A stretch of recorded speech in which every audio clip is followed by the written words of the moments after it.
Evening. My name is Tom Nastic, and I'm on the staff of the Education and Public Programs Division here at the National Archives. And it's my pleasure to welcome you this evening to the William G. McGowan Theater for the discussion Heightened Conversations, Impacts of Building Heights in Capital Cities. And I'd also like to welcome those of you who are watching this program live on our National Archives Ustream channel.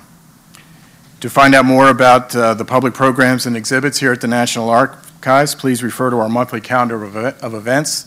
Copies are in the lobby, along with a sign-up sheet to be included on our mailing list for the calendar. And you can also visit us on the web at www.archives.gov. We're pleased to welcome back our partners on tonight's program, the National Capital Planning Commission. And now it's my honor to turn the program over to NCPC Chairman Preston Bryant.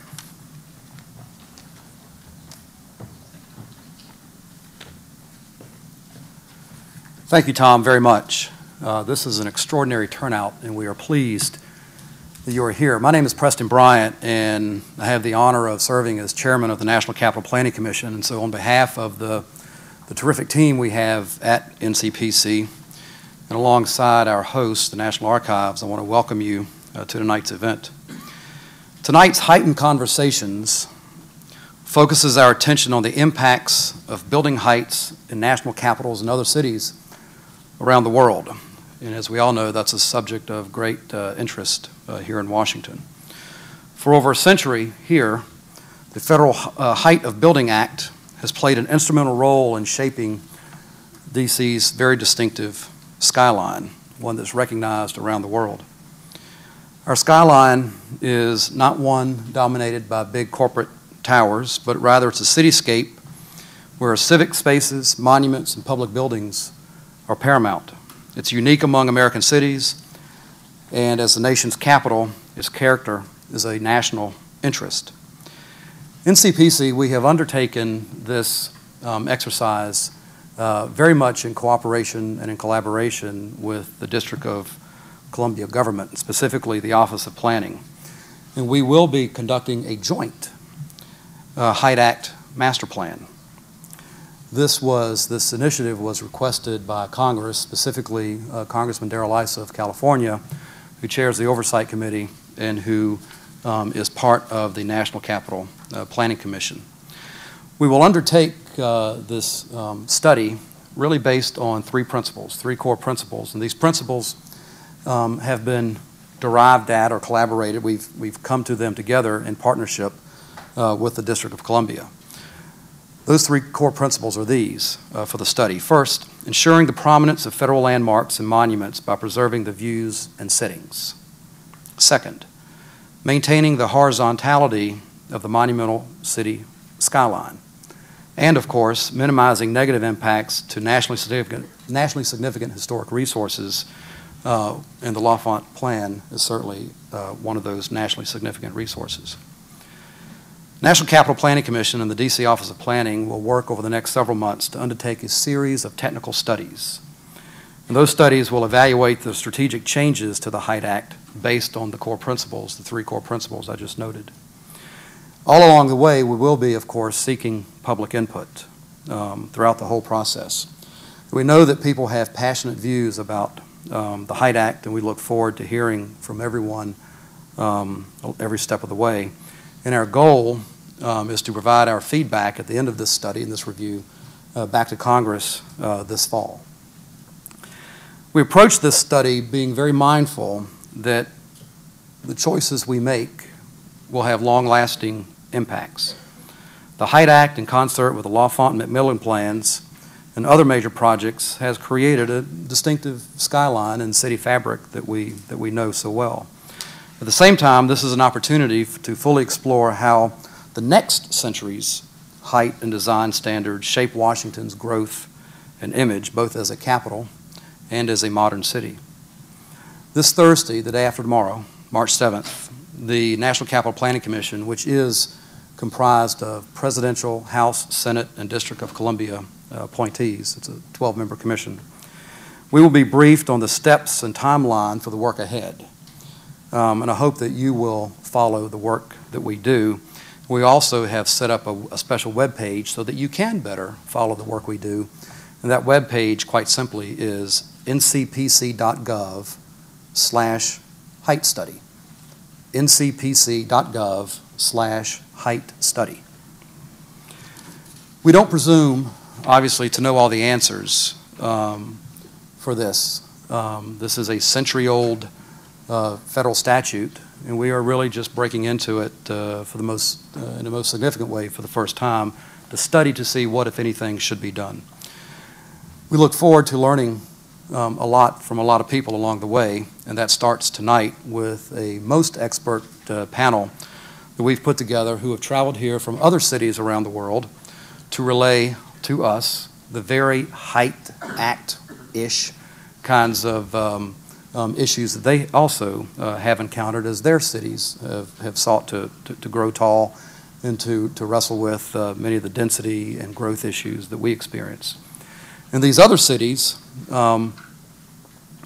they have, each city has taken a very unique path to the contemporary needs of a modern city with a historic urban fabric and the desires of existing communities. And those are certainly the issues that we're facing here. Tonight's conversation will be led by Professor Gary Hack. Gary teaches, practices, and studies large-scale physical planning and urban design. He is more than familiar with these kinds of issues as he hails from the city of Philadelphia, which itself has had height issues and debates. And Gary, at one time, served on the Philadelphia Planning Commission, so he brings a lot of practical experience.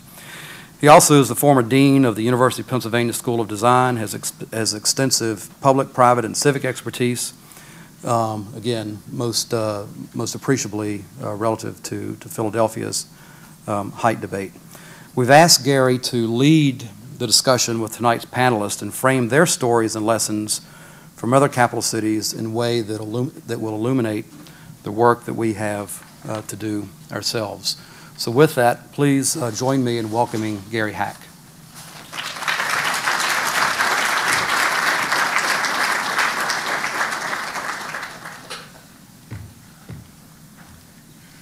Well, thank you, Preston, and welcome to everyone here.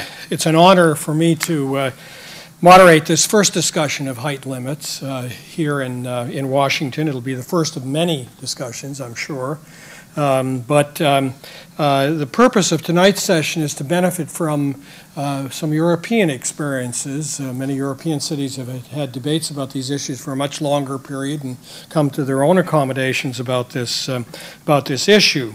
Washington remains the only large American city that has height limits that are consistent across the entire city. It's interesting to note that a century ago when Washington's height limits were created, in fact, most American cities had height limits. Baltimore had a limit of 175 feet throughout the city. Chicago had a limit of 200 feet. Surely doesn't today, obviously. Boston limited buildings to 125 feet, San Francisco to 102 feet, and so on. Most American cities had height limits, and they were motivated by a mixture of things. The desire to preserve the scale of the city as it was growing quickly, to protect buildings from loss during fires with limited firefighting equipment that was available, to protect local landmarks from being overshadowed by the buildings around them, and other quite local issues. In 1912, most European cities also had height limits. And they did it somewhat differently in many of those cities. In Paris, the heights were limited to 1 or 1.5 times the width of the street.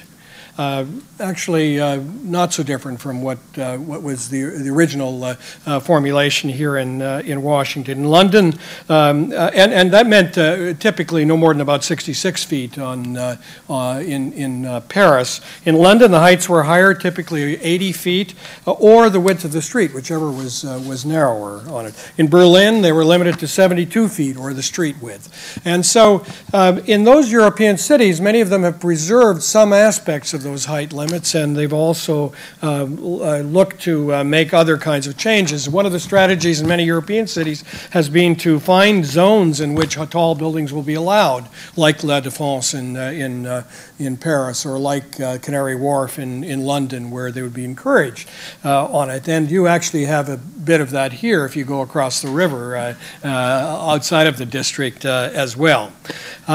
In the U.S., most cities have actually either abandoned height limits or have only preserved them selectively. Philadelphia, where I've spent a lot of time, had a very interesting situation. In Philadelphia, they had a height limit, but it was only a gentleman's agreement.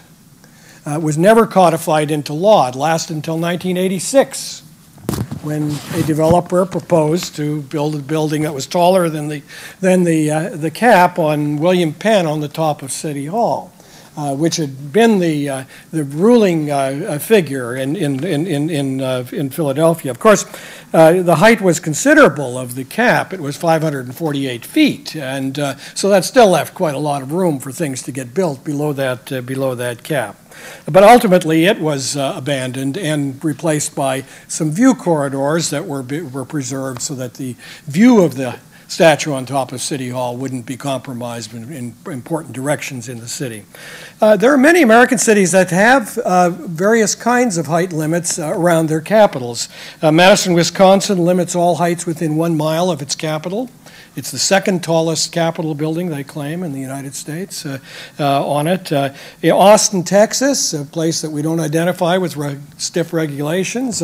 In fact, they have 20 view corridors to the state Capitol building where heights are limited, and in order to preserve the views towards that Capitol. In St. Louis, the area around the Jefferson Arch are limited so as to not overshadow or ruin the view of the arch against the sky, and so on. So there are many, what I would say, more surgical ways by which height limits have been adopted in American cities. So tonight what we'll hear about is how European cities have dealt with their issue of building heights. And let me introduce tonight's speakers just briefly, because the longer biographies are in the materials that you got at the door, and I'd commend you to read them. They all come with considerable experience in these kinds of issues in Europe. And I'll introduce them in the order that they're speaking, and then not have to introduce them just before they come on stage. So our first speaker will be Robert Taverner, who's an emeritus professor of architecture and urban design at the London School of Economics and Political Science, and founder of the Taverner Consultancy in London, England. Robert has had a lot of experience dealing with buildings, controversial buildings that in terms of their building height in London, and he will speak largely about the London experience and how it's been dealt with and what lessons they've learned in the course of going through those projects. Our second speaker is Jürgen Barentelg. He is the CEO of HafenCity in Hamburg, Germany, perhaps the largest European development that's going on today, a remarkable development in the docklands of Hamburg. Prior to that, he worked in Berlin and confronted many of the issues of heights in his capacity as head of Tishman Speyer's European development operations. He had oversight over the Sony Center at Potsdamer Platz and the Berlin Central Station project, both of which had significant height limits that had to be dealt with.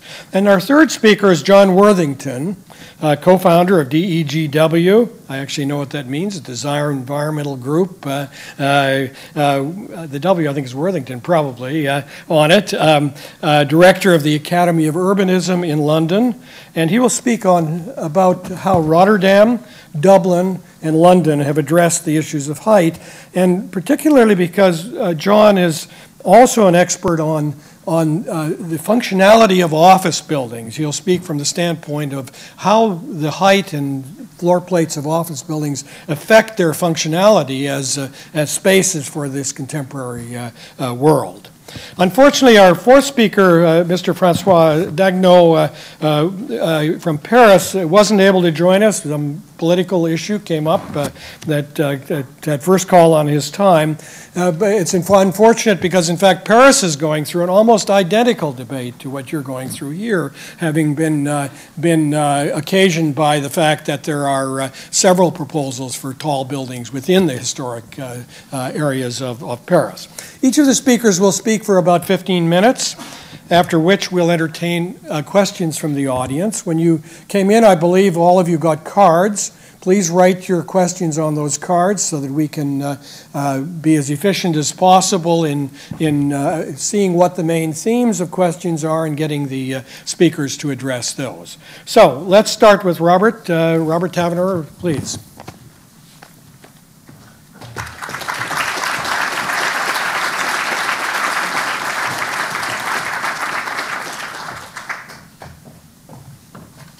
Good evening. It's a great pleasure to be here and to have been invited to contribute to this important debate. London has been agonizing about height for well over a decade now. I've been involved in the deliberations that have been going on and involved in helping progress designs that would work within the policy guidelines that have been established. London is a city of 8 million people. It's a city that is expanding in population. In the last decade, its population has increased by 12.5%. And it was in anticipation of that growth that there was a raised concern in the latter part of the 1990s under the administration of Tony Blair and New Labour to look at ways of maintaining London's profile as a global city, along with New York and Tokyo as a premier world city, which covers a whole range of things, not only in terms of economic strength, but also social livability factors as well.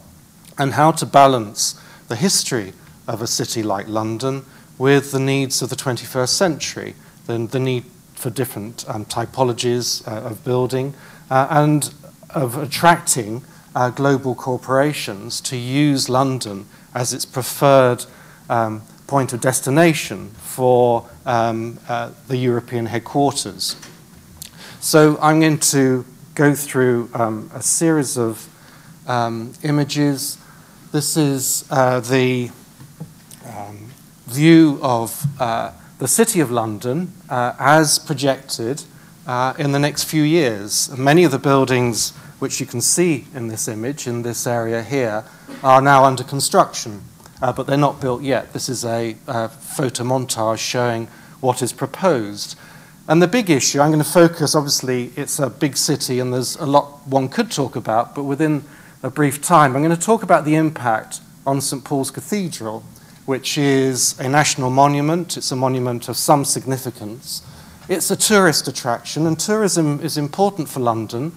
It has the largest intake of foreign visitors in the world, 15 million tourists a year.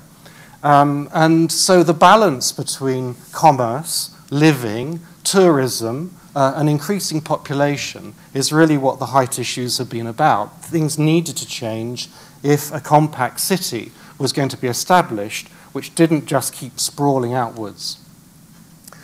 St. Paul's Cathedral is located on Ludgate Hill within the City of London, and the City of London boundary ends on the western side about here, but it's essentially a square mile of development, and that's the engine room, really, both of London and the nation in terms of the amount of wealth that's being generated through service industries.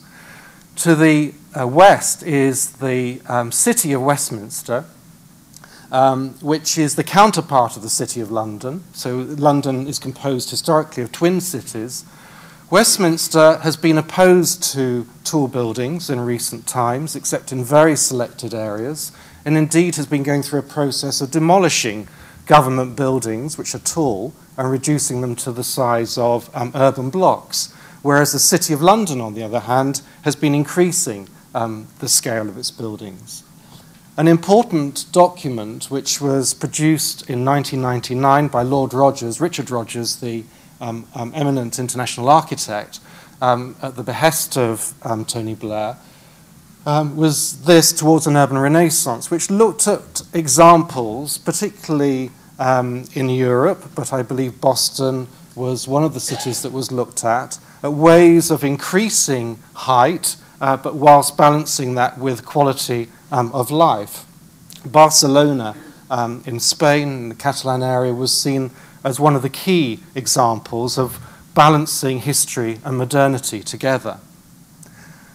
What Towards an Urban Renaissance emphasizes is the idea of the compact city, not sprawling, having a clear urban edge and a polycentric arrangement of centres.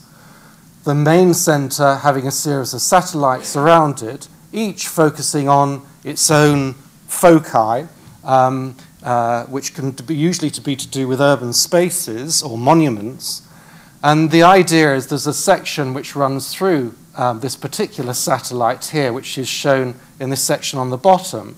The idea is that towards the centre, height increases, and that height can increase because there is the maximum amount of public transport. And public transport is key to the whole drive, that getting people away from their own private vehicles and providing a system where there are strong interchanges, transportation nodes. Out of Towards an Urban Renaissance, the London Plan was produced. This was with the creation of a London mayor in 2000, again a Labour, and Conservative initiative. It was a cross-party initiative. The London Plan, which was then developed over the last decade, and this is talking about the 2004 and then 2008 iterations of it, was driven by the idea of creating a sustainable city, not sustainable just in an environmental sense, but in terms of a city that was being built for the future, that it would be a place that would establish long-term communities. So the plan was for a 15, 20-year development, and to think always in those terms. The argument wasn't that one should always build tall. This is a comparison of the same plan area and actually achieving the same amount of urban density, but in a whole series of different ways. So the issue of large-scale buildings as set out in policy terms in the London Plan is identified here. I won't go through all the points, but what was driving it was the notion of high-quality design. If developers were going to be allowed to build big buildings, they had to be seen to be giving something back to the community through high-quality design, through improved public spaces, through an enlivened public realm, to create communities and to create microclimates with the additional buildings that would be tolerable and wouldn't overshadow and diminish the character of spaces. So within the central London area, which is defined by this yellow line, you can see the River Thames meandering through. This is the Tower of London, the Palace of Westminster. They're both World Heritage Sites, therefore highly sensitive. UNESCO has a lot to say about the visual impact on them. And then St Paul's Cathedral in relation to the City of London here and the City of Westminster here. This is the Borough of Southwark and then Lambeth below. There are 33 local planning authorities in London, the City of London being the only corporation, the rest all being London boroughs. So in relation to those 33 planning authorities, the GLA, the Greater London Authority, is the overarching authority to which their plans have to accord in relation to the London Plan. Now what's being shown here are, in orange, areas which are being developed as tall building clusters. So in relation to that Towards an Urban Renaissance idea is that of clustering tall buildings to create discrete entities separate from lower in height buildings. So within the City of London itself, the pointer's run out of energy. I'll keep going. The orange areas are those which are being developed already as tall building clusters. The one on the right is the Canary Wharf cluster. The yellow ones are those which are targeted as potential clustering areas in the future. Historically, as I said, there are two cities to London, and this big bend in the river where it says River Thames becomes a significant transition between these two areas. That on the right is the commercial city, guarded by the Tower of London. That on the left is largely the political city, and in between are the lawyers. This is a view from that transition point at Old Somerset House, looking towards St Paul's Cathedral, as was depicted by Canaletto in the 1750s. What he's showing here, to the delight of the English gentry, is London as Venice of the North. So the idea of it as a mercantile centre based on sea-borne trade, which is wealthy, which is disciplined, and which worships God. This is the contrasting image from a very similar location in the 1860s, and it shows Victorian London, a dirty, gritty place, which is innovative, which is using steam trains, factories, gasworks, the new sewer running along the river's edge, which also has the tube line in it, military strength, in a sense shrouding out the St Paul's Cathedral. It's a different take on London, and it shows, I think, the changing character of the city over time. And that changing character began to change very much in the 20th century with the introduction of steel buildings, elevators, and so on, which allow buildings to start projecting above that general datum height. And it was realized by Godfrey Allen, who was an architect and surveyor of St Paul's Cathedral, if this was allowed to continue, then no one would see St Paul's Cathedral anymore. So what he did was he went around and took a series of photographs, which are these black dots numbered on the left-hand side along the river's edge and at strategic points to the north of St Paul's there. And out of that, he came up with what's been called the St Paul's Heights. It's a gradient, a grid, which emanates from those viewing positions and runs to agreed datum points around St Paul's Cathedral, through which no buildings can project. So it's an absolute net defining absolute height. This was made policy in 1937, so before the Second World War, and that blue shaded area is the protected St Paul's Heights area within the City of London. The City of London is defined by the heavier black line with St Paul's at the centre of that blue area. Now, buildings which currently project through those determined heights, if a developer wants to make changes to them, they have to produce a building which is lower than it. So they now have to, or since that period, have had to accord with the parameters that are established. Another way that didn't turn into policy of protecting the impact of tall buildings on the parks, the royal parks of London, which are defined by these blue areas, which are lakes. So Hyde Park on the left, Regent's Park top, and in the middle, St James and Green Park, was to have a series of contours of heights, which you can just see here, but 50, 75, 100, 125 metres in height, which no tall buildings could exceed. This wasn't accepted. It was thought to be too blanket an approach to height.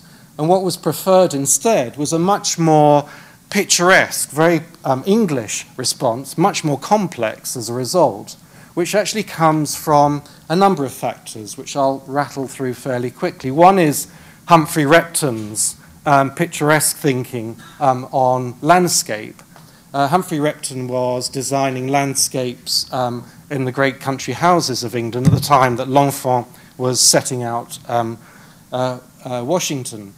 And what he produced in his red book was this, which is a before image, and that which is an after image. And what he did is a flap of paper, which you can just see the edge of there, which pulls out to produce the image beneath. And with this particular view, he's showing the picturesque character of opening up space and actually revealing the urban skyline beyond. And this is a view from Wanstead towards St Paul's Cathedral on the horizon. So the city becomes part of the landscape experience. It becomes heightened, enhanced by that relationship. Other ideas which have been developed are these. This was developed through the 1970s by the London Planning Advisory Committee, LPAC, where they said, well, look, okay, London has already had these tall buildings built during the 1960s. We don't want this pepper potting approach, as they call it, where tall buildings are just sprinkled anywhere. We want to have clear vistas where St Paul's Cathedral can be opened up and made more visible, which means in the City of London, in this area, more height could be possible. And indeed, of course, what all good developers do is add a dotted line to that yellow scoop going up on the left and actually add height to it, so going up there. The other aspect which came out of Repton's thinking and was very important in the 1960s onward was Gordon Cullen's notion of townscape. This was written or published in 1961 at the same time that Jane Jacobs was writing about American cities, or indeed Kevin Lynch, of course, was talking about cities in another way. But all of those texts came together to talk about, particularly in Cullen's view, was the notion of reading the city as a period, as a sequence of images, serial vision, as he called it, through kinetic movement, of moving through a city. And therefore having set pieces, but set pieces that were linked together. And this has become, particularly with Kevin Lynch's writings on the image of the city, very important in terms of terminology of nodes, of memory points, landmarks, and so on.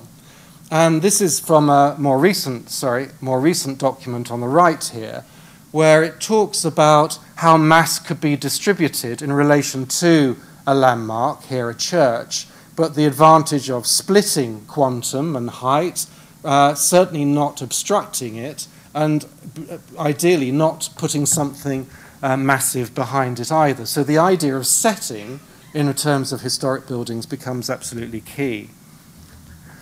So London has come up through the London Plan with the London View Management Framework, which has 27 viewing positions around London. So I'm sorry the image is a bit faint, but you can maybe just pick out the blue serpentine line of the Thames. And then these are red lines drawn from Greenwich, from Richmond right down on the left, from the hills to the north, focused on the Houses of Parliament on the left, St Paul's top centre, and then the Tower of London on the right. Within those channels, no buildings can project through and disturb the view. The yellow areas beyond are setting areas where it becomes important to consider the impact of buildings on the monument. So in terms of the City of London itself, all these factors converge to define where tall buildings are possible. So the blue areas are the LVMF viewing corridors, which determine height. There are conservation areas. These are areas where you can't build tall buildings anyway because they have characters which are historic, which would be disturbed by increasing in height. These are the areas in blue, and St Paul's Cathedral is there.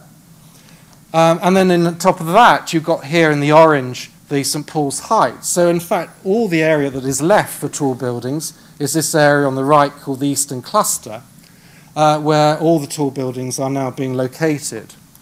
So the last couple of images, this is London more or less as it was a few years ago. And the idea was to create this tight cluster, excuse the doodle, but it shows on one hand St Paul's Cathedral highlighted there, and the idea of creating a compact topographical form, as it's referred to, a hill-like form, in which the tall buildings are grouped together and effectively lose individual identity. They are seen more as a group. The principle, the idea being, is that there is a contrast, a separation, a pulling away of form from the historic monument itself, which allows the two to coexist. And of course, as one moves through and around the city, that relationship changes constantly. And the idea over time is then to reduce the height of other buildings, but to heighten these points where transportation and livability can be combined to ideally create a city for the 21st century. Thank you very much.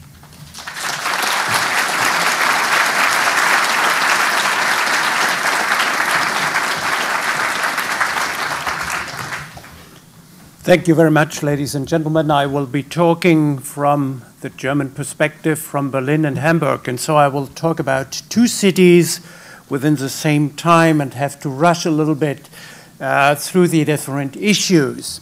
The interesting point comparing Berlin as capital city and Hamburg as a merchant city will be quite obvious when we go through the slides. On the one hand side, Berlin has basically in the last 20 years had a history where it was a history of reconstruction of the old existing city according to modern technologies, but using the horizontal scheme of the city again.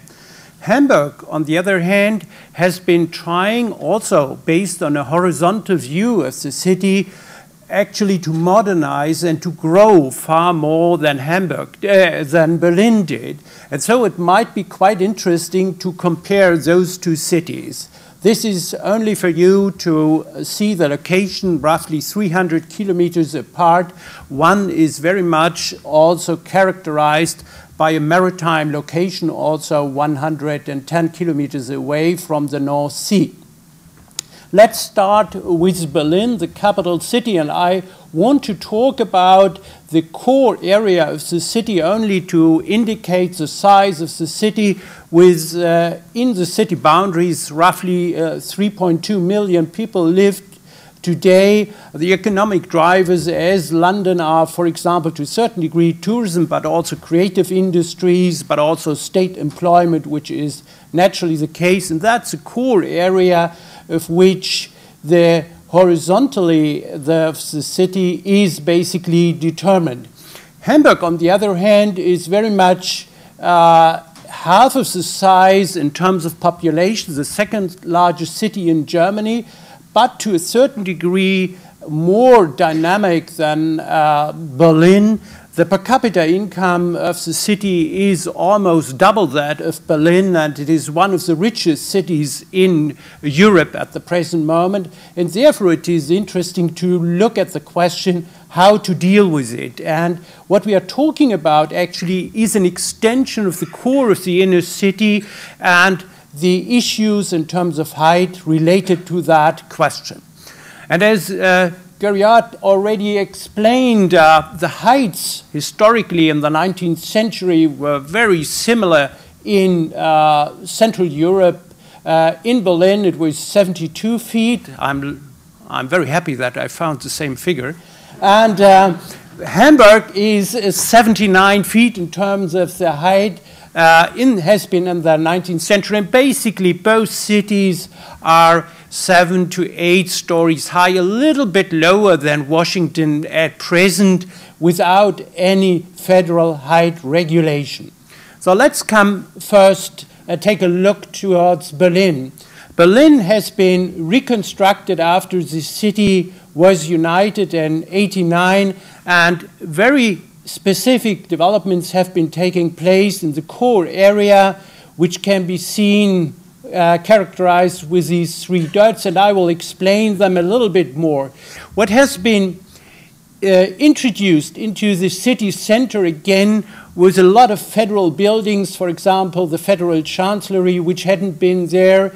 And there was a significant discussion about the location of the German parliament, which actually moved into the existing Reichstag building again, which was modernized and basically got also alleviated in terms of height. And you can see, for example, the major importance of the axis unter den Linden, as I would today say, it has a certain importance in Berlin, like the mall also. It has a completely different character. but it is a central east-west axis, and you see a number of other major developments. On the south part, you see Potsdamer Platz, which was basically a new invention within the historical structure of the city. And on the right-hand side, you see the former Prussian building, the city castle, which was basically destroyed during GDR times, and which will probably be rebuilt now for cultural purposes. In order not to show a film, I will show these images a little bit better, indicating the height character of Berlin. And you see now, starting from Brandenburg Gate and looking east along Unter den Linden, that basically the reconstruction of Berlin has been done within the height limits of the existing city. In front, there are all the major embassies, for example. Since this is not working anymore, at least for you, this is the American embassy just next to Brandenburg Gate. And you see some remnants of the GDR history, which are a little bit farther in the background, which are disturbing basically the urban landscape, for example, the International Trade Center. But after all, it is a very horizontal place which has been rebuilt and reconstructed. The Reichstag, which was very close to it, also had a very big impact because it expanded basically this east-west axis to the north. And relating to other locations, we can also see here, for example, the German and the French Dome with no other major public buildings in the area, that this character of the city has also been preserved, not based on federal buildings, but on major church buildings, which are 300, 400 years old. In the middle, a concert building, and far right, there is a foreign ministry, but except that there is a completely civilian area, civilian buildings, so the extension of the city within the inner core has been done also completely based on a horizontal system.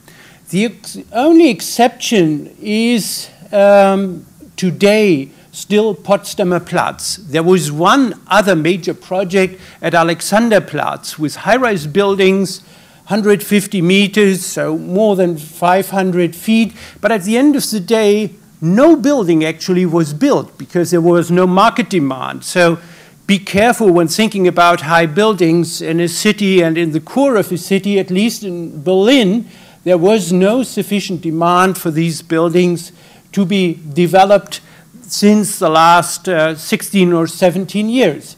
But Potsdamer Platz, you can see this on the left-hand side, is still in the vicinity of the Reichstag building. You can see from Reichstag Potsdamer Platz and vice versa. So the proximity is still rather given, but it is the inner periphery. And these are the core buildings of Potsdamer Platz, and you can see still from the central building, which is the Sony Center, that the city still tried to preserve the horizontal character, but the idea was to implant three nodes, I might see, so to say three spikes within the city, actually where no churches are available anymore. These are more spikes than major office buildings. The floor plate of those buildings is not more than 1,000 square meters. So no one in America would ever build an office building so slim today anymore. And that naturally makes these buildings also integrative into an urban skyline, because looking from that side, and the central building is one from Helmut Jahn, these buildings looked from many vistas, very slim, almost like historical church buildings. So when we are talking about heights, we also talk about the height in terms of the floor plate, the extension of the buildings, beyond the location of the buildings we are talking about. Let's now move to Hamburg, how the city dealt with height issues within the historical area of Hamburg. And you see the core of the inner city. This is City Hall. I might say Germany had even more capital cities than the United States at the state level, at least in the 19th and 18th century, before it was united, except Hamburg. With regard to that, Hamburg was all the time a Republican city, so it was a city for itself, so it has only a city hall and not a major castle or other aristocratic remnants. So when we are talking about the central importance of water locations, and that is something I would like to reflect on for a few minutes because it could be of importance with regard to Washington, it is the inner lakes in Hamburg which play a very important role and which have played a very important role. And the vistas are actually defined from the core lakes which have been artificially created centuries ago. And this is the historical inner city, which is basically horizontal. I will show you that a little bit later. And this is the expansion area I'm responsible for at the present moment. The interesting issue is how to deal with the height issues in terms of a very fast-growing city. Hamburg in the last 15 years has gained in terms of population at least 200,000, which is very unusual for a German city, and only very few increase in terms of population. So this is a picture from the core area of the inner city, the historical city. And here you see that is not a federal place, but it is dominated by the history of the churches. These are almost 800 years old. They have been partly destroyed. They have been rebuilt since then quite often, but it is a historical city, basically horizontally developed. And when you see the deviations in the urban landscape, it's basically the 60s and the 70s. And there, the consensus of building horizontally was basically overthrown to a certain degree by a brutal modernism. That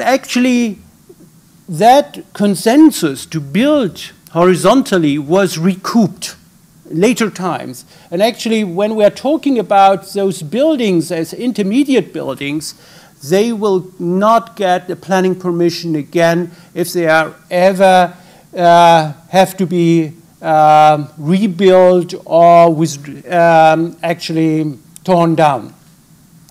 So the issue of dealing with the HafenCity within this context, immediately south of the city core, has been to identify, not clusters, but to identify certain nodes at which a certain height could be developed.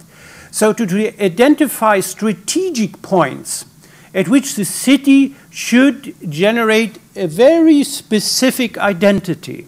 And the question was, since churches are not built to that height anymore, what kind of buildings could that be? And what type of buildings and what type of locations? And you can see from this sketch, which was a sketch from the master planner, Christianse, who is today professor at ETH Zurich, that there is an external triangle, and the left and the right one are roughly 3 kilometers apart. And the north and the south one are roughly 800 meters apart, and then there is an inner triangle. And you see probably that the buildings associated with it had not been predefined, but have been defined within the development process of HafenCity within the last 10 years. The left one is a big concert hall on top of an existing storage building. The other one is the headquarters of a media company, the Spiegel, you might also have heard of. And the other one is university buildings and a science center. And on the far right-hand side, this will be buildings of 150 meters height, but out of this central side corridor of the Alster view towards the Elbe. And if you look now, this is a winter photo from the Alster Lake towards the Elbe River, you can see the spiky appearance of the city core of Hamburg, which will be definitely preserved. So the growth will take place outside this corridor within the next years. This you have seen. Now we look, so to say, from the waterfront outside, from the Elbe River waterfront at the Height development. And the interesting issue is, in order to preserve also some of the views which you can see from the inner lake, it also is an important question how to develop the waterfront. And the interesting point is that although the waterfront, as the sketch shows, there will be horizontal development, there are certain spikes within this waterfront of 3 kilometers set in order to provide actually a modulation, so to say, an interesting tension in the space to indicate certain location, to indicate certain distances. These are not only office buildings, mostly are residential buildings, for example, and in the core they are 70 meters high, so 220, 230 feet, and most of the other ones which are lower are around 170 feet high.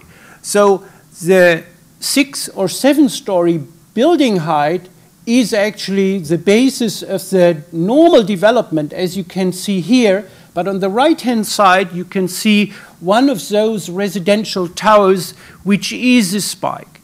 So our solution, when we are talking about a new development, is not necessarily clustering the higher buildings, but actually to define the city with an indication in terms of the historical character of the distribution of churches in new. And when we are looking from the inside of HafenCity, you see no major higher building except the churches in the background. But actually within HafenCity, the interesting issue is naturally how we deal with the culture of buildings. In the background, you see buildings which will actually be World Heritage Sites within a few years. They are now on the tentative list. And on the left side, these are new buildings. So these are intermediate heights we develop carefully, 12 or 13 stories high, which produce, so to say, local vistas, neighborhood vistas, local integration, not for the whole scale of the city, but actually for the local integration of the area. And if we look in east-west direction, for example, on the left-hand side, this is part of an office building which is 50,000 square meters. So to say, some of the blocks, the major blocks here in Washington are of that side.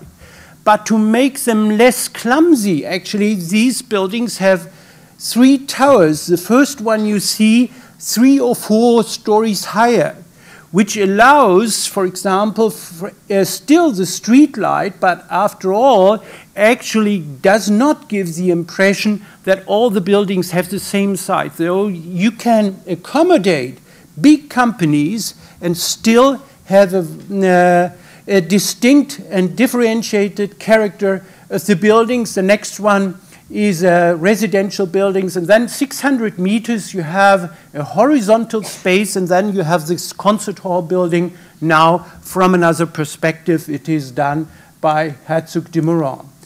So I will come to my conclusions. We appreciate, without having a federal law, not in Berlin, and definitely not in Hamburg, that we can grow a city in a horizontal way. That has major advantages. And I think these advantages are very much also urban design and architectural qualities. And I think that for concluding from the experience of Hamburg and also from Berlin, but Hamburg experience in building new is probably more important, is that it is not sufficient to determine a uniform height benchmark for major parts of the city, but all along street views. The modern idea would be to come up with a more differentiated concept of viewpoints of major corridors, but not from one perspective or two perspectives, not only from the mall, but definitely also from the waterfront, as I have shown. And the interesting question then is one of content. What should be done with these landmarks, and within these landmarks? What are these important buildings? When it is an office building, can it be a public building? Can it be, so to say, a public character? Then it could be a landmark building. When it is naturally a public building, like a concert hall, a viewing platform at 35 meters, then it has an importance when it has a certain height. But it is also important to create micro-landmark locations within the city core, as I explained, showing one or two examples at the neighborhood level, but not very big buildings, but more or less spiky buildings. And let the other minor points for the end of the for the forthcoming discussion. I hope it provides a little bit of inspiration for when building a city anew in the 21st century, how one can deal with heights. Thank you very much.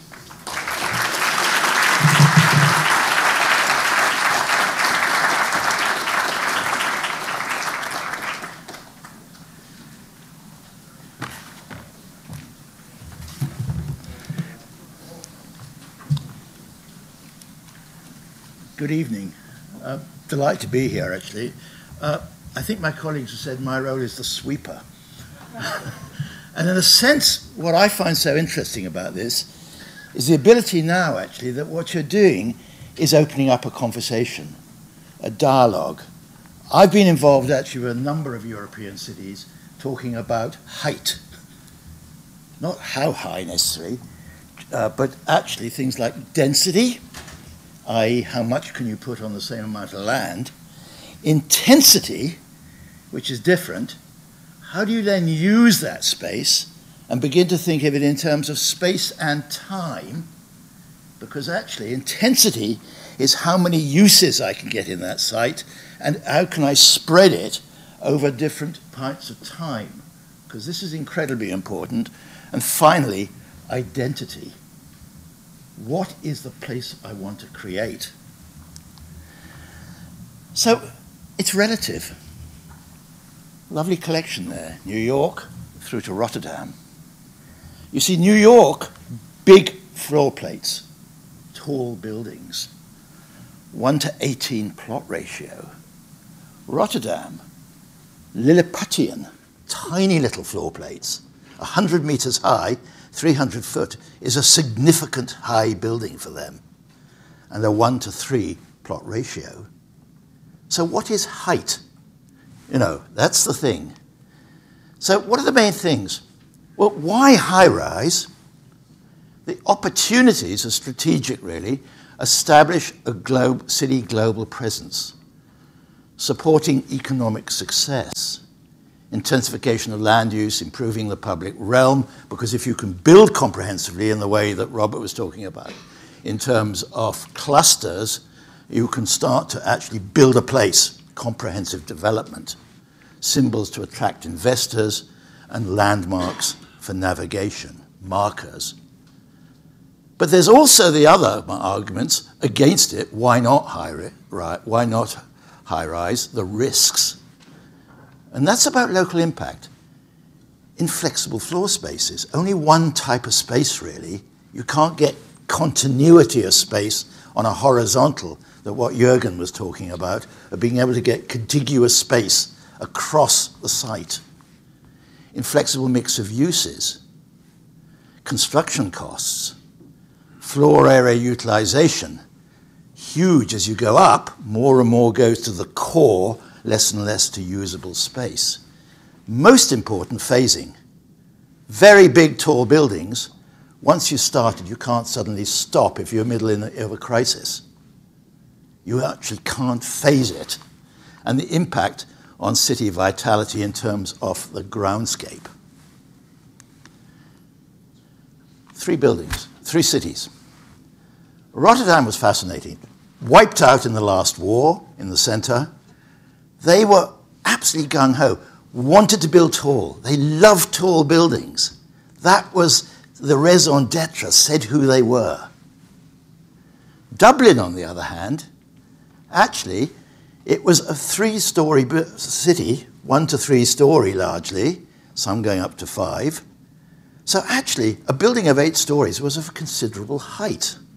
So what is high was the question. And where should we build a tall height? And if so, where was the big question? And London, of course, is we need to build high in order to retain global economic positioning. This was the financial argument. And a subplot there was actually the mayor saying, and actually, if I can build, it's quite nice because I can get a lot of return in terms of rateable value, and actually the money that people have to pay, we can do other things with. That was not said, but that was the sub-story there as well. So 3 very different reasons, 3 very different sorts of cities. And there's the thing we've been talking about. You can have high buildings as identifiers, markers. The individual high building. It has a landmark function, but it actually doesn't have any significant impact on density, really. But from a developer's point of view, the individual building is wonderful because you can build 100% of your site and use the streets all around to service it, which you don't have to build, and it can get light from everybody else. So actually, this single independent building is very attractive to the developer, and actually not very attractive to the city in terms of if you really want to raise density. If you want to raise density, move towards that, the cluster. Okay, so what are the things we're talking about? Well, Robert's mentioned a bit, but typology, you see, same amount of space, we can either go tall and leave space around it on our site, or we can cover the whole site and build a deep, low ground scraper building. So I now will talk about ground scrapers and skyscrapers. These are the 2 combinations we've got, really, to talk about. And we're using it, in fact, to create place, urban grain, block and plot layouts, street widths, plan and scale. And there, of course, is the European street. 15 meters wide street is sort of 3 to 7 stories, 8 stories, or the European street slightly higher, the 22-meter street going up to 8 to 10 stories. That's the kind of typical European city. And get considerable density, by the way. So you can do wonderful things in that envelope. And I think what we're talking about is what can you do in that envelope. Now, Dublin was interesting. What we did there was actually, first and foremost, understand our character areas. We tried to define it in terms of not just character areas of what it looked like visually, but where were places in terms of what was the opportunities in terms of developing. There was very precious areas in the city, somewhere like central Dublin with Trinity College Dublin, a most marvelous university, absolutely pure within its context, right in the center. That was somewhere very precious you really didn't want to mess with. But there was also the Docklands and the railway sidings, which are places which are actually declining in terms of usage, changing, and large areas you develop and change. So these were sort of potentially the types of areas you had. And then, of course, you got this. You could begin to say, well, what could you do with the more precious areas? I use a simple definition, actually, of when you're there, the thing to test them with is, could you make a historical film? You know, what could you see as you look around? So if I was inside Trinity College Dublin, what would I see? Well, actually, it was quite interesting because, you know, this is very important. There is the famous Golden Mile, which is the Georgian Mile, it's one of the most famous streets in Dublin. And there, suddenly, what would happen if you did put something down in the Docklands in the wrong place? You had to be incredibly careful where you put something on a character area we knew we could develop in, because we had certain key other character areas which we really wanted to save. Now, just on Dublin, actually, the key thing here was the redefinition of that problem was a higher building strategy, and it was how did we manage intensification and change. And the outcome there was the city manager said to me, he said, "Right, John, you've done that job, fantastic. And I realize you didn't tell us where we should put our high buildings, but what you told us is we need to manage change. I'm going to put you together with a little committee, they're called 3 Wise Men." I brought in Sir Richard McCormack from London and David Mackay from Barcelona. And the 3 of us, which I chaired, then actually helped to bring together the city architect and the city planner, who were fighting each other. So first thing was to get things sorted out within the organization. Then when we'd done that, we moved outwards and talked with the professionals. And finally, 10 years later, still chairing that committee, we actually brought in the whole wider population, talking about Dublin as an urban area. Rotterdam, fascinating, wanted to build tall buildings. And the big thing there was actually to show them that just by building tall buildings, the original question to me was they wanted to build a 250-meter high building. And I said, hang on. Well, if you built that, that's 1.5 years of your total take-up. Do you really want to risk yourself like that if something goes wrong, you can't do nothing else? And it sucks all the vitality out of the street. So here, these are the kind of things. There was the city's interest, the investor's interest, and the user's interest. And what was nice when we did come up with what to do was actually we created again a commission, which I chaired, and in that case, every time somebody wanted to develop a high-rise building, they came to the commission, and we said, what we've learned so far in looking at, there's some certain problems. We want to take one problem at a time, and each developer was asked to take one thing. They started largely to be around problems on the ground floor. Because the trouble is with high-rise buildings, they soak up the time. So that was a key thing, to actually then, in each time, you'd solve a problem and move forward. And here was their goal: establish a framework for creative design and mixed-use development through use of both ground scrapers and skyscrapers in order to intensify the vitality of places and reinforce the identity and character of quarters within the city with a minimum use of regulatory control. That was very important. The idea of trying to get the minimum regulatory and the maximum through dialogue, the thing of working together, which was really what the Commission was doing.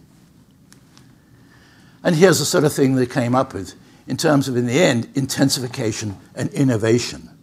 We said you don't have to build tall to really build very special and identify things. You can be innovative.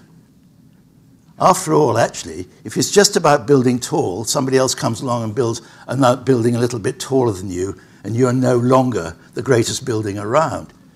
But something like Lloyd's of London or Hong Kong Shanghai Bank is a unique place, even though it's dwarfed by other buildings around. So we were saying, establish a robust zone and height control framework for discretionary design discussions which can be negotiated. So we're moving away from being precise. We're talking about negotiation. Dialogue is an important idea. Ensure the minimum controls to achieve the maximum impact. Encourage new building typologies to reflect changes in working and living. Concentrate detailed guidance on quality of ground and skyscape, and so on and so forth. So we've got 2 ideas now. Groundscape, what's happening at the ground level, absolutely critical in terms of density and height. And what's happening at skyscape? the view across the city when you're 12 stories or 10 stories in the air. This is a fascinating place. All the things you see out there. I've been looking here. The opportunity they've got are huge because you haven't actually dealt with your skyscape very, very well, actually. And London was the same. So London, actually, I did the Shard and was involved here. But this was actually purely about one very important building, which was hugely important as an identifier. At a metropolitan level, 10 miles away, you can see this thing, and it sort of tells you about it. And it was actually about moving the center, the old city, the square mile, the area that Robert was talking about, across the river to where there was a major station where people used to come from and then trudge across the bridge to the other side, and saying that that could be a new form in its own right. And so what are the emerging building types? And I think that's what you need to concentrate on. Well, actually, if it's within the sort of mid-height, interesting, because in fact, the ground floor and going down below ground is what I call showcase space. Increasingly with organizations now, a big chunk of their space is given over to places where they're showing off what they're doing, where they're testing products, training, etc. Semi-public space, allowing the public to come through, not in masses, but moving through it. Middle, two sorts of space, deep and less deep. And then at the top, something special again. Instead of just a slab, which is all the same going up, think what those top two stories can be, something different. And in sort of 8 to 10 stories, you've got a vast variety of things you can do. King's Place in London, it's what, 6, 7 stories high, but it goes down 3 stories with concert halls, exhibition halls, etc. And the whole of the ground floor is semi-public space. You can see coming through there. I can walk through here as a member of the public and come to the canal on the far side, and you can see the open the other side, and look down and see these spaces below. I think this is very typical of the sort of space we'll get. I'm going to pass that, but basically the difference between North America and Europe, statutory and advisory. And just why a height strategy? Well, a strategy and something set is very important. It provides assurance for landowners, investors, and developers. People want to know what they're working within. So you want some clear, simple things. And what I love about what your height is, it's simple. It proves the quality of the urban experience at the level of groundscape, skyscape, skyline, and urban vistas. Think of those 4 separate things. It sets expectations against which to measure performance. That's important. What am I really trying to do? What sort of city do I want? And it structures the city. So I would suggest you could recognize the value of a mid-rise, mixed-use nodes in optimizing urban diversity, vitality, and capacity. Great opportunity. And I think actually what this is about is reframing the problem. You've got a very nice, you've started with height, but you've got the opportunity to say, what sort of city? Thank you.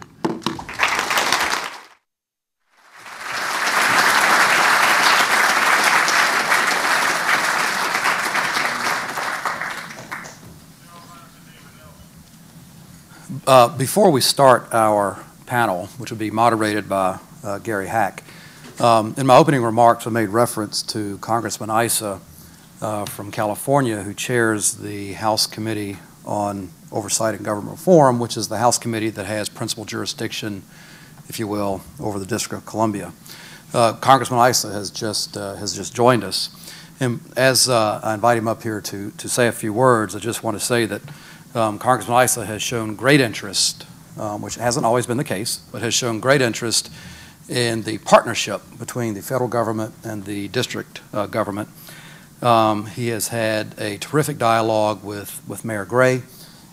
He works in partnership and closely collaborates with DC's representative in Congress, and he was most keen that we undertake this study on the Height Act, the century-old Height Act, to see how we might adapt Washington to an increasingly modern city.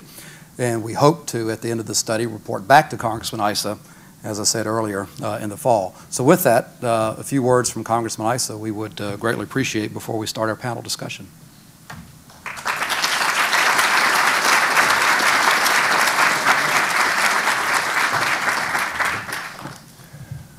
It only takes 6 or 7 people and 1 camera to get a congressman up to a podium.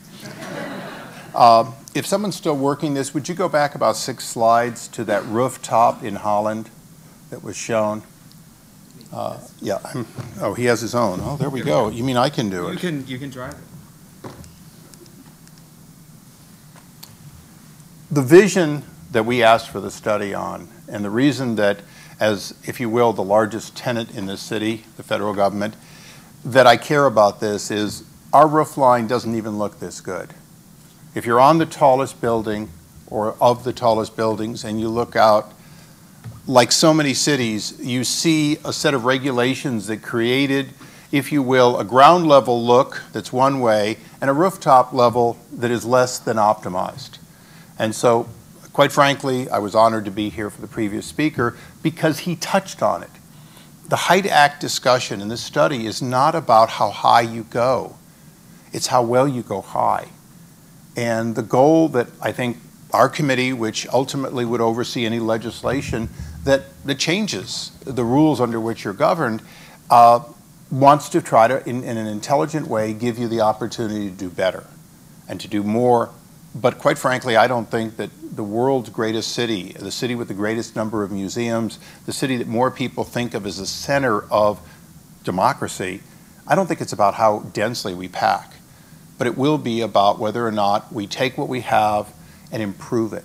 So, you know, I pushed for it. My ranking member then and my ranking member now, Mr. Cummings, has been supportive. This isn't a partisan issue.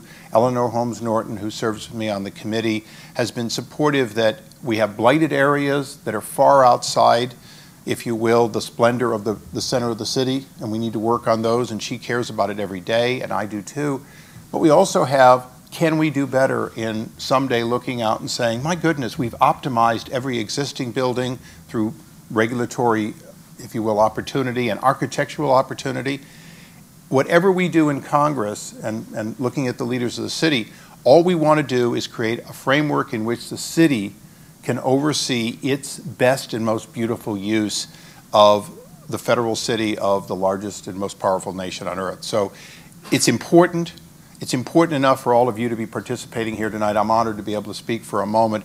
But we look at this study and our committee as a partnership where we want to modernize an act, free the city to do better. We believe that the kind of thing I heard just a few minutes ago, where we're not talking about how high, but we're discussing height for what do we do with that top floor that often is the ugliest part of the building. Do we have some sections in which we do make some variances in historic heights? And what do we do, candidly, with a lot of legacy that we have? Smaller buildings, some of them that have to be maintained, other buildings that may have to be encapsulated into greater structures. I don't expect to be here for a long time, but I know this city will be here for centuries to come. So thank you for giving me an opportunity to talk about why this is so important, and I look forward to the panel. Thank you.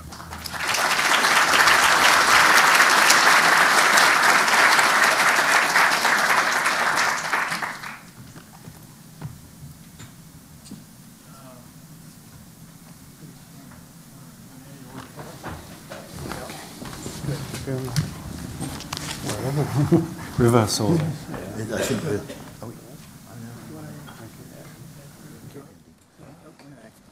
Well, thank you to all of the speakers for inspiring us with some ideas, some ways of framing the discussion. Those of you who are in the audience, we'd value any questions you have on cards, and they'll get collected. Everyone has a card, I hope? No? Does anyone have a card? Well, let's just get started. We have a limited amount of time. Maybe I'll start by just asking one question to each of the participants here while you're collecting these cards. It strikes me that there are actually two different kinds of ways by which heights are being dealt with in European cities. One is that I think in the German case, where there is actually quite a lot of predetermining of where they want height and how much height and where they want buildings that are going to be landmark buildings, et cetera. I'm told that in fact they have a city plan for Berlin in which the city architect specifies basically the external envelope of all the buildings as you go forward. Whereas in England, it seems to me, and probably also I think in Ireland, the tradition is much more that you have a debate, a discussion about tall buildings, and you have a planning inquiry, it's called, in London. And out of that debate comes some logic about why in this particular location it's worth doing it. I think as Robert showed, though, that in fact there are some ground rules as well of view corridors that won't be intruded upon and other kinds of things. So in the U.S., the tradition is much more that of specifying, but not quite as precisely as you do in Germany, and sometimes having discretionary review, but not as much discretion as you have in England. Do you think it's possible to have debates over heights on a building-by-building basis, or do you need all of those planning ground rules spelled out in advance? Well, in terms of London, the guidelines, as we use them rather than as rules, set parameters, but what one doesn't want to arrive at is a uniform height of tall buildings, ultimately. If there is an idea, and it's really up to individual architects and developers when they're looking at a site in a particular area to say, well, look, okay, this building's had a consent for this height, this has had a consent for another. If we were to push this one a bit higher, then we can see emerging a different type of character that wasn't foreseen before. So it's actually part of a creative process, rather than just saying no building should be above a particular datum, which actually ends up with very dull, wall-like experiences. And part of the joy of a modern city is the diversity, potentially, of creating different characters, as John was talking about, and really developing those characters so that you get something quite different in different parts of the city, which helps wayfinding and people's navigation through them. I think from the perspective of Germany, there are significant cultural differences within the major cities in Germany, I must say. Naturally, everyone who has seen a picture of Frankfurt knows that it is, as a banking sector, a very vertically organized city. So when one is talking about at which level to define the cultural characteristics of a city in terms of the height landscape which is to be developed, there are completely different histories within the cities. And Hamburg, for example, but also Berlin, have very strong urban planning professionals which are elected for significant times, which are not based on basically the approval of the government. So they represent a continuity in terms of actually establishing a view from what is, so to say, the core urban design in the city. It naturally is also part of a discussion, but it is that kind of continuity represented by a professional, which is actually seen in this picture. In the case of HafenCity, it is very specific.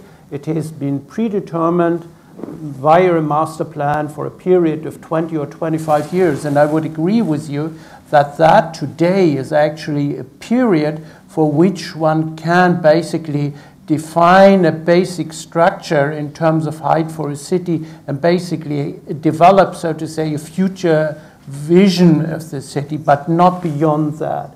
But I would also not go below that, because that becomes a very incremental process then, and then it is only a market-driven process. Do we have questions on cards, or should we just open it up? Okay, good. Well, we'll keep conversing then.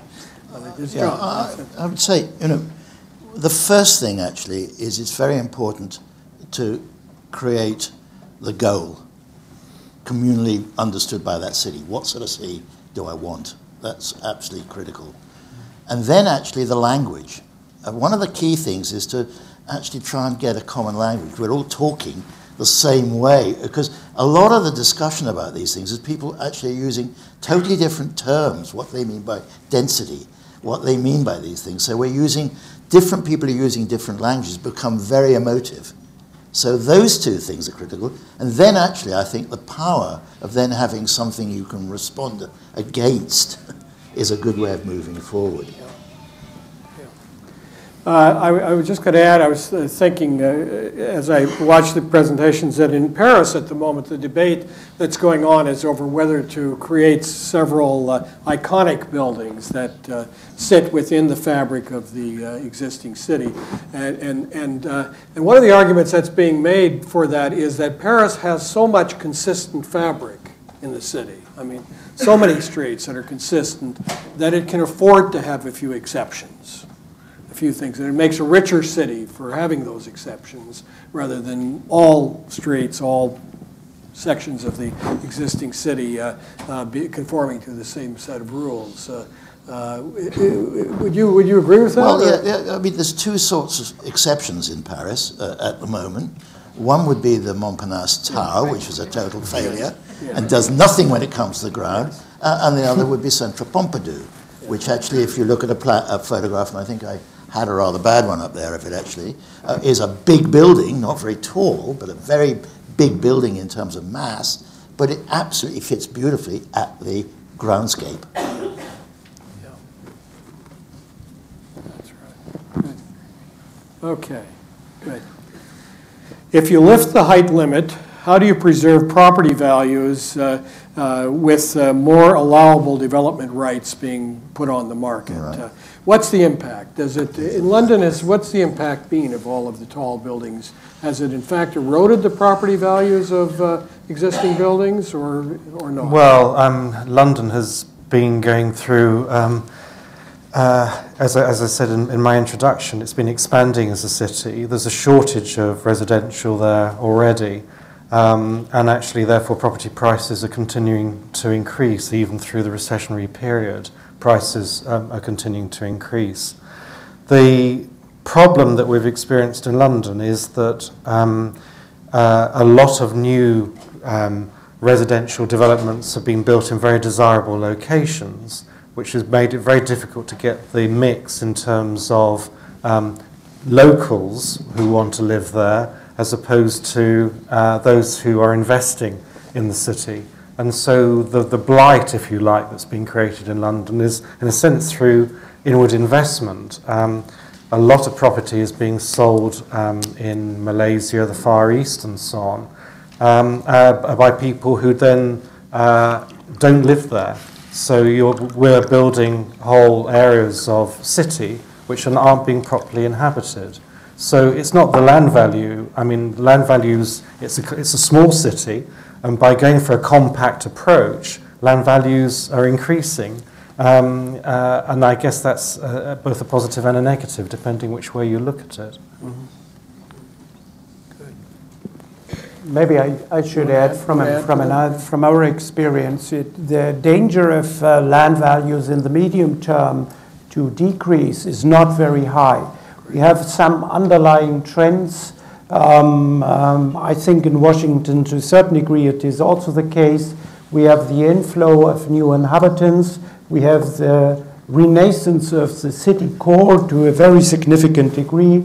Although we had deindustrializations in the 70s and the 60s already, a lot of these spaces have been taken up. And actually, there is a constant pressure on the market that the values of land increases. So by varying at least the height and increasing the height, at least for the residential market segment, which also is important that people can live in a city, that might have at least a little bit of a dampening effect, which is also very much desirable in terms of development. And in terms of creating better access to the city for people to live or in it, yes. Okay. So this questioner asks, what does Robert think of as tall, and how do other people on the panel think of things as tall? What's tall?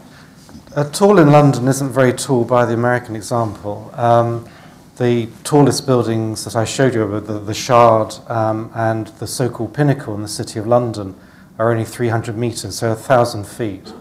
Now that's considered to be very tall in Britain and indeed in Europe at the moment.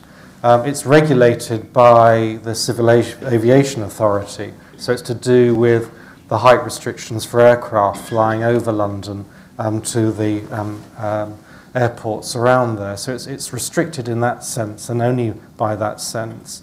The footprints of these buildings vary a lot. So in the historic part of London, the City of London, they're very small footprints. When you go out to Canary Wharf, the old Docklands area, they're American-style footprints. But because they haven't got the height, they look a bit squat as forms.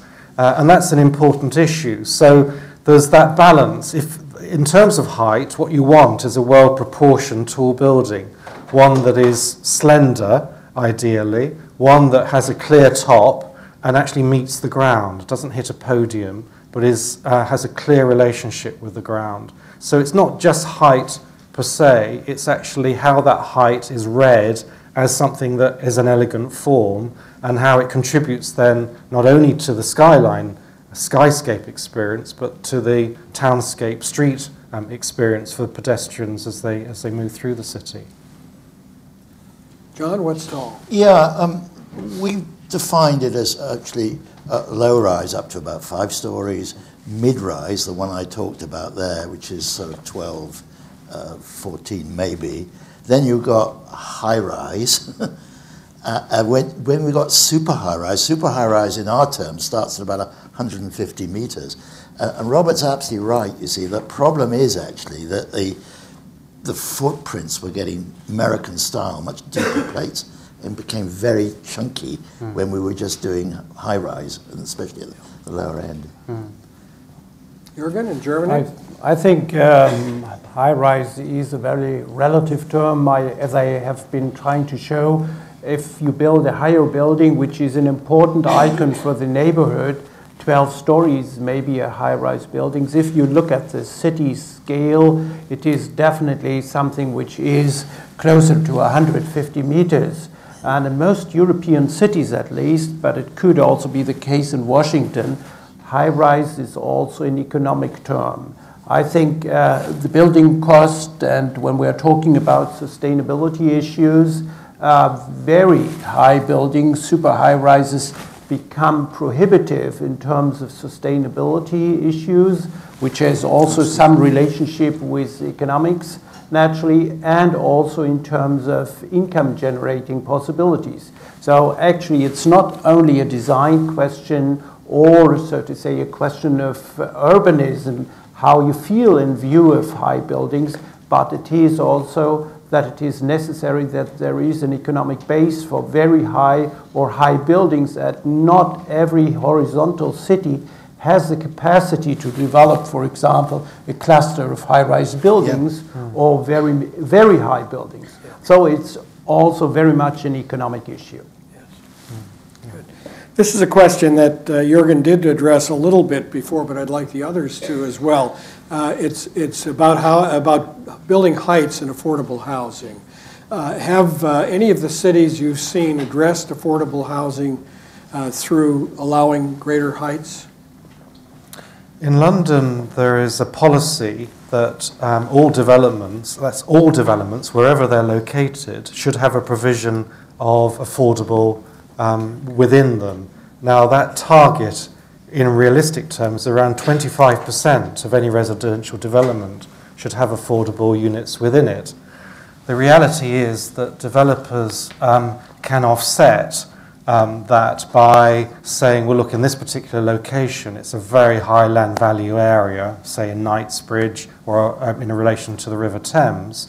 It would be much better to provide that cost and provide that provision elsewhere or to pay a sum of money for something to be located elsewhere. But there's always this struggle, and I know councillors in planning committees in London get infuriated about it, because every time a developer comes forward, they say, we can't make this development work if we provide 25% affordable units. And they say, well, as you know that that's the regulation, why don't you start on the basis of making a scheme that's viable with 25%? And of course, how a developer makes these things stack up is one of these black arts, really. They make it work when it suits them, but not when it doesn't. And only they know the answer to that. So there isn't a simple answer. I mean, yes, in principle, one should be able to do it. That's what the London plan was directed towards, was creating a balanced city where rich and poor could effectively live together. But the fact is that the rich don't want to live with the poor. They don't want to share the same elevators. They want to have separation. So there is this constant debate where you can make it work, where you can't make it work. But I wouldn't say that the situation in London has succeeded. And in the German cases, has it actually lowered the cost of housing by allowing more units to be put on the market? Well, we have had a complete shift, so to say, in the occupancy when high buildings are built. When I think the case has been in London and a lot of places also in the United States. In the 60s and the 70s, basically affordable housing of one kind or the other has been put in high rises. These spaces have actually become stigmatized. They have been torn down, whether in Chicago or other places. So that has also been happening in Germany, actually due to the fact that people are moving in and into the core of the city again, voluntarily, and that they are, so to say, often called the creative class people. The high-rise buildings built in the inner city are today the concentrations of the wealthy within the cities. So when we are discussing how to develop an appropriate mixture of people in a location, then we cannot produce a high-rise, for example, next to a high-rise and next to a high-rise, because then we generate what we create what is called in academic terms new build gentrification within the city center, a very homogeneous social structure. So what we are doing is, for example, in HafenCity, integrate those tower buildings in buildings which are 5 to 6 stories high, so that you can have entrances of completely different types of uses within the same building block. And that creates, so to say, a physical basis for a mixture of different uses. Yep. I mean, it's very interesting. If you go back and think about London, if high-rise is 100 meters high, 120 meters high, has always been a high-rise city, pepper-potted, but what it's had, of course, is social housing, because that's what was built. It was the sort of Corbusian blocks or whatever, huge amounts. And so actually a photograph of London shows a high-rise city in that sense, not in the commercial sense, but in the residential sense. And that was found to be wanting, although that's still a legacy we have, and we're rejigging quite a lot of that. But actually it's the 5-story which is interesting, and up to, which is the European, up to about 6, 7 or 8 story. The sense that from the top floor, you have some connection with the ground. And I think we haven't talked much about that, but that is also defines height. What can you do? What's the kind of livability of these different layers of heights I'm talking about? Are quite interesting to understand. Well, thank you. Well, please join me in thanking all of the panelists tonight.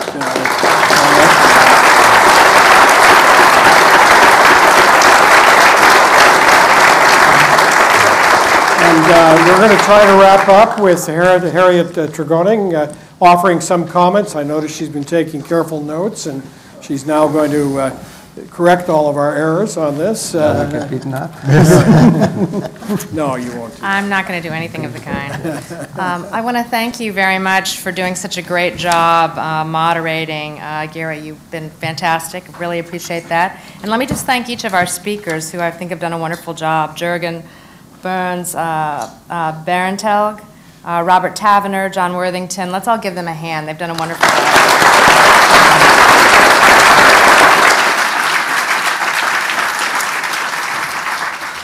I want to thank the National Archives for hosting us at tonight's event. I think it's a beautiful facility, and I think that it kind of showed off our panelists to their best advantage. And I want to thank all of you for attending. Let me call out a couple of people who are in the audience. We're very honored to have many members of the National Capital Planning Commission, the actual commissioners, here tonight. If you could wave. Thank you very much. We also have members of the city's zoning commission here tonight, if we could see those hands. Some of them are the same hands.